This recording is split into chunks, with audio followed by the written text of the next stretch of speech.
చూడొచ్చు.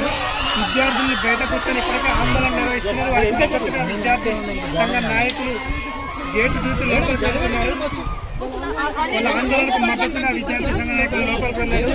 ఏసీబీ మాత్రం లోపల విద్యార్థులతో మాట్లాడడం వాళ్ళు శాంతింపజేశాము.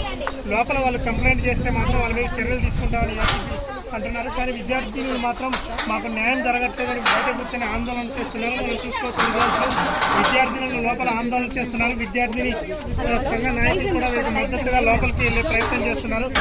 గేట్లు దాన్ని కూడా రాళ్ళతో పగలగొట్టే పరిస్థితి. గేట్లు ఇవాళ లక్షలకు లక్షలు వరుస పెట్టి ఫీజులు వసూలు చేస్తున్నారు కదా, విద్యార్థిని కల్పిస్తలేరు. మీ బిడ్డలకి ఇట్లా జరిగితే మీరు వెనకేసుకొస్తారా? మీరు వాళ్ళకు ఒత్తాసులు పలుకుతూ ఇలా కళాశాలలో వ్యభిచార కొంపలో కూడా అర్థం కాని విధంగా ఈ యొక్క యాజమాన్యాల తీరున్నది. మీరు వెంటనే ఇక్కడికి మర్యాదగా వచ్చి విద్యార్థులకు న్యాయం చేసే విధంగా చర్యలు తీసుకుంటారా? మీకు చేత కాకపోతే మాకు అప్పగించండి. మా దమ్మేందో మేము చూపిస్తాం. విద్యార్థులకు న్యాయం చేయాలో కూడా మేము చూపిస్తామని చెప్పి సందర్భంగా హెచ్చరిస్తా ఉన్నాం.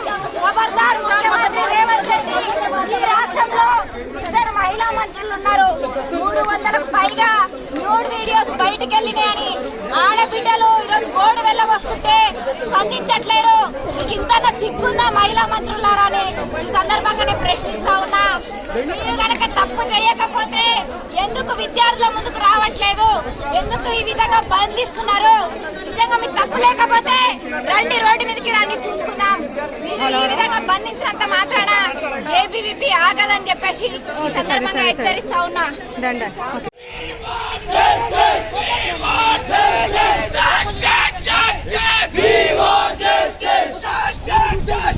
We